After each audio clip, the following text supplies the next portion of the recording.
प्रणाम सभी को। आज 28 सितंबर को मैं डॉक्टर सुधांशु मलिक आप सभी के समक्ष एक नए टॉपिक के साथ प्रस्तुत हुआ हूँ। एक आज का जो हमारा टॉपिक है वो रेबीज़ के ऊपर है। आज 28 सितंबर को हम वर्ल्ड रेबीज़ डे के नाम से मनाते हैं।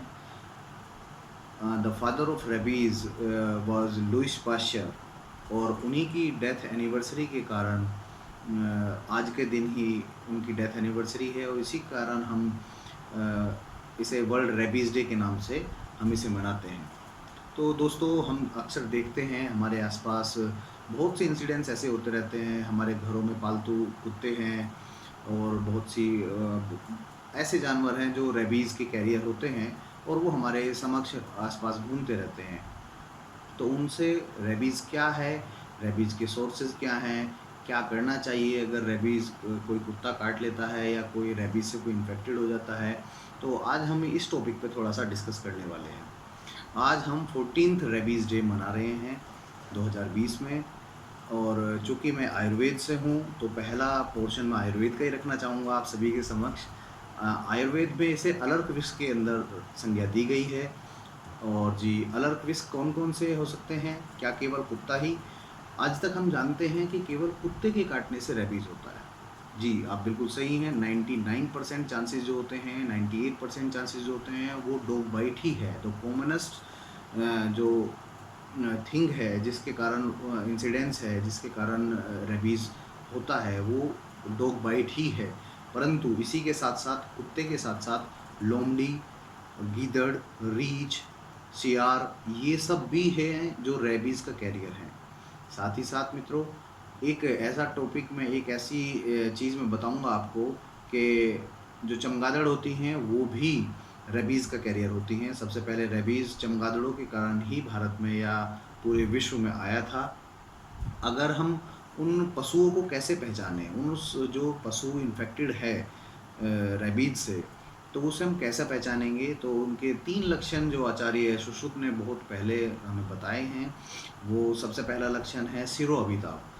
सिरोअभिताप थोड़ा अनकॉमन सा लगता है क्योंकि हम उसका टेम्परेचर नहीं नाप सकते हैं कि उसे हेडेक है या नहीं है। परंतु दूसरा लक्षण बहुत ही कॉमन है, उसे लालास्राव होता रहेगा। उसके जो मुख है उसके मुंह से लार चूती रहेगी। साथ ही साथ उसको क्या होगा, जो फेस है वो हमेशा अपने फेस को नीचे की ओर झुका के ही चलेगा, वो कभी सर उठा के नहीं चलता है। साथ ही साथ अगर हम रोगी के लक्षण देखते हैं कि अगर ये रोगी के अंदर कोई लक्षण उत्पन्न हो गए हैं, तो पहली बात तो मैं ये बताना चाहूँगा, अगर रेबीज़ के किसी भी रोगी में लक्षण उत्पन्न हो जाते हैं तो वो 99% इनक्योरेबल होता है, वो 99% असाध्य होता है। साथ ही साथ रोगी में सबसे पहली चीज़ है पशु के समान चेष्टा करना। जिस प्रकार कुत्ता भौंकता है उसी प्रकार वो जो मनुष्य है जो रेबीज़ से इन्फेक्टेड है वो उसी प्रकार भौंकना शुरू कर देता है।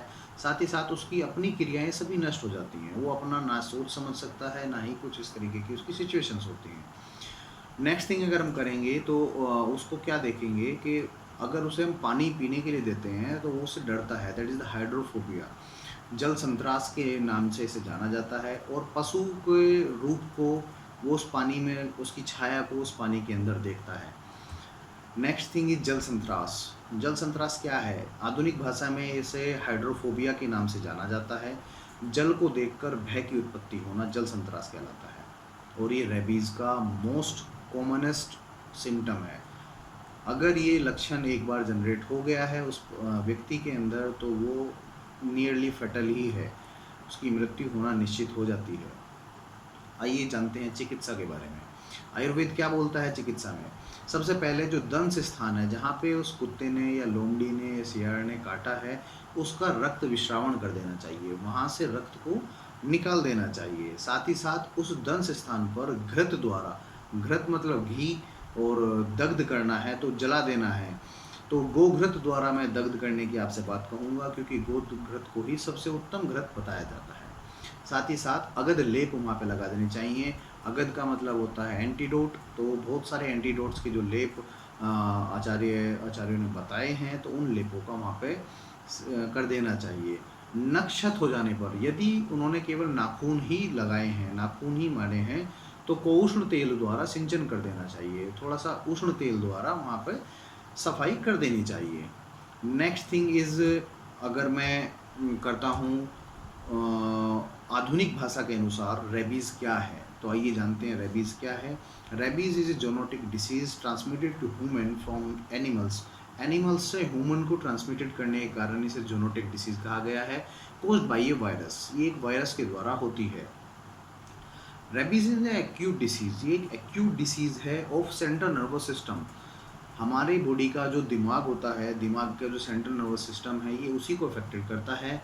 Rabies is also known as hydrophobia, जैसे कि मैं ऑलरेडी आपको बता चुका हूँ। ये डोमेस्टिक और वाइल्ड एनिमल दोनों के कारण हो सकता है, पालतू भी और स्ट्रीट डॉग्स भी। Dogs are the 99% sources of human rabies death. 99% dogs ही रेस्पॉन्सिबल हैं अगर कोई आदमी रेबीज से मरता है। वंस द सिम्टम डेवलप्स, अगर एक बार सिम्टम डेवलप हो गए तो rabies is always nearly fatal, ये हमेशा फैटल ही है। एक बार लक्षण की उत्पत्ति से पहले ही जो हम चिकित्सा कर लेंगे वो ही हमारे लिए बेटर है, लेकिन लक्षण उत्पन्न होने के बाद वो ऑलवेज फैटल की ओर ही जाता है। अगर मैं रेबीज़ वायरस की बात करता हूँ तो ये आरएनए वायरस है और रिहेप्टो फैमिली से बिलोंग करता है। एक बुलेट शेप का वायरस होता है। सोर्सेज क्या हो सकते हैं, कहाँ से आता है, तो saliva of the rabid animals, basically saliva से ही आता है। दूसरा मोड ऑफ ट्रांसमिशन, सबसे ज़्यादा जो कॉमनेस्ट मोड ऑफ ट्रांसमिशन है, कैसे वो ह्यूमन के अंदर आया, मेन थिंग इज़ बाइट, काटने के कारण ही आता है। अनकॉमन होता है लिक, अगर वो किस चीज़ को चाट लेता है, चाटने से नहीं होता है। But there is in situation, अगर वहाँ पे कोई ऑलरेडी पहला घाव है और यदि कुत्ता या कोई भी रैबिड एनिमल उसे चाट लेता है तो आप इन्फेक्टेड हो चुके हैं। इस चीज़ से भी ये विशेष ध्यान देंगे कि अगर कोई पुराना घाव है, उसे कुत्ता या बिल्ली या लोमड़ी चाट लेती है तो वो आप पूरे इन्फेक्टेड हो चुके हैं। और एरोसोल्स पर्सन टू पर्सन बहुत कम देखने को मिलता है, ये रेयर ही है, ऐसा नहीं होता है। इंक्यूबेशन पीरियड कैसे डिपेंड करेंगे, कितने दिनों में वो अपने लक्षण दिखाना शुरू कर देता है। सो कॉमनली 3 to 8 वीक्स में भी दिखा सकता है और इसे ईयर्स भी लग जाते हैं, 3 to 5 ईयर्स में भी होता है। That depends in the situations something and sometimes the situation is always depends upon the bite closer to the brain. जितना ब्रेन के पास कुत्ता काट रहा है, अगर पैर में काट रहा है तो चांसेस लेट हैं। जो इंक्यूबेशन पीरियड है उसकी चांसेस जो ड्यूरेशन है वो लंबी होगी।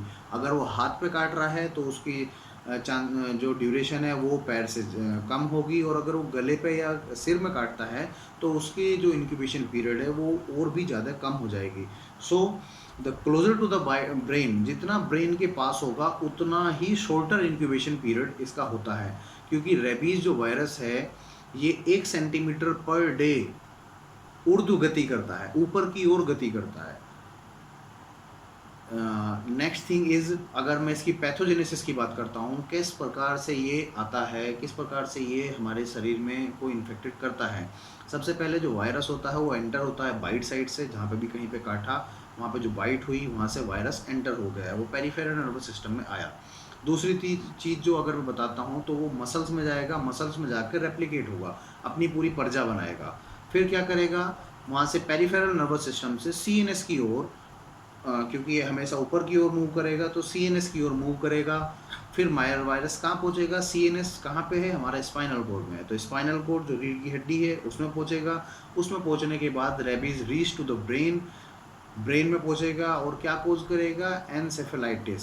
एनसेफेलाइटिस नाम का जो एक रोग है, एक इन्फ्लामेशन है, इस चीज़ को कोज करता है और उसके बाद सैलिवरी ग्लैंड में मनुष्य के पहुँच जाता है, जिसमें सेम लक्षण उत्पन्न हो जाते हैं।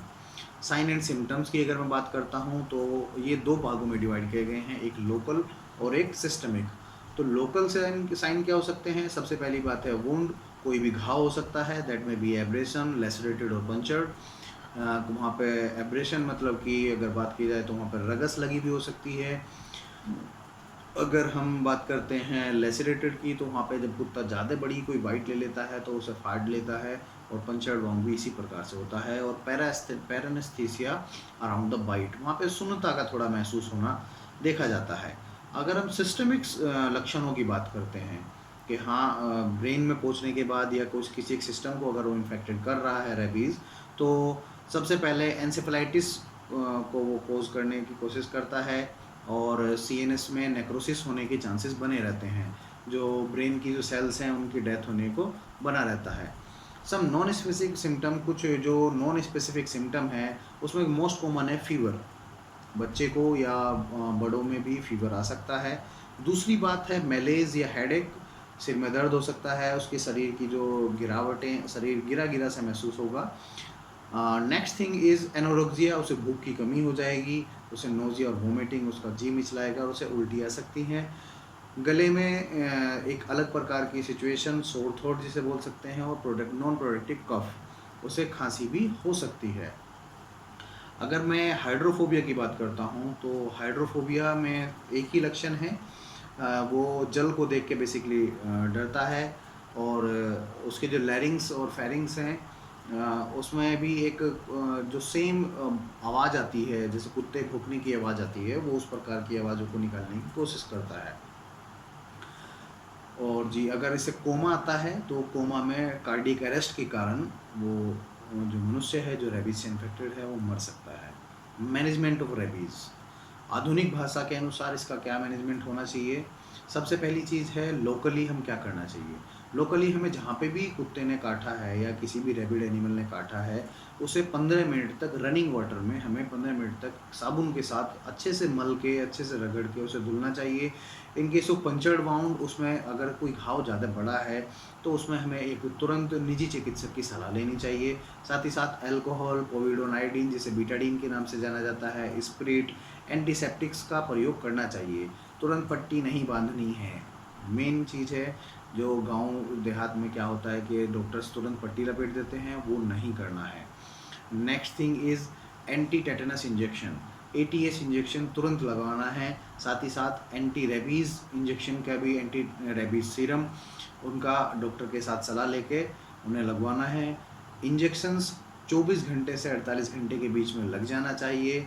साथ ही साथ जो अगर हम 24 से 48 घंटे के बीच में इंजेक्शंस लगवा लेते हैं, तो अप टू 80% सिक्योर हो जाते हैं कि रेबीज़ नहीं होगा, लेकिन 20% चांसेस उसमें भी रहते हैं। साथ ही साथ जो एंटी रेबीज़ वैक्सीन है, ARV है, वो कैसे किस प्रकार लगनी चाहिए, हालांकि ये एक डॉक्टर्स का मैटर पड़ता है, लेकिन फिर भी ये एक ज्ञान के लिए मैं आपको बता देता हूँ। जिस दिन कुत्ते ने काटा है उस दिन, फिर तीसरे दिन, फिर 7वें दिन, फिर 14वें दिन और 28वें दिन, ये 5 टीके आपको लगवाने हैं। फिर से रिपीट कर रहा हूँ, 0, 3, 7, 14 और 28 डेज़ पर हमें लगाना चाहिए। The first 3 dose are compulsory, जो पहली 3 डोजेज़ हैं वो कंपलसरी हैं। नेक्स्ट 2 डोजेज़ जो होती हैं वो डिपेंड करती है सीवियरिटी ऑफ केसेस पे। मैं तो यही सलाह दूंगा कि भैया पाँचों के पाँचों इंजेक्शन आप लगवाएं तो ज़्यादा बेटर रहेगा। साथ ही साथ अगर री एक्सपोजर होता है, कुत्ता उसे दोबारा काट लेता है, अगर प्रीवियसली इम्यूनाइज्ड पर्सन है और उसे स्ट्रे डॉग ने दोबारा काट लिया, तो जो 2 डोजेज़ बची हुई हैं वो उसे तुरंत लगवानी चाहिए। साथ ही साथ अगर री एक्सपोजर 3 साल के बाद हो रहा है, अगर कुत्ता 3 साल के बाद काट रहा है, तो उसे पूरी 5 डोजेज़ लेनी चाहिए। सो इसी के साथ ये थोड़ा सा आज रेबीज़ के बारे में हमने जाना है। रेबीज़ क्या है, कुत्ते ही इसका मेन सोर्सेज हैं, और क्या करना चाहिए, क्या नहीं करना चाहिए। इसी के साथ आज के इस टॉपिक को मैं विराम देता हूँ। आशा करता हूँ आपको ये जानकारी अच्छी लगी होगी, और साथ ही साथ स्वस्थ रहें, कोरोना वायरस से बचे रहें, एक दूसरे से 1 मीटर या 2 मीटर का फासला अवश्य रखें, मास्क और सैनिटाइज़र का प्रयोग करें।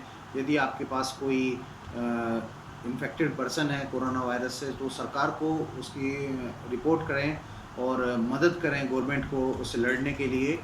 बस इन्हीं के साथ मैं सुधांशु मलिक आपसे थैंक यू सो मच।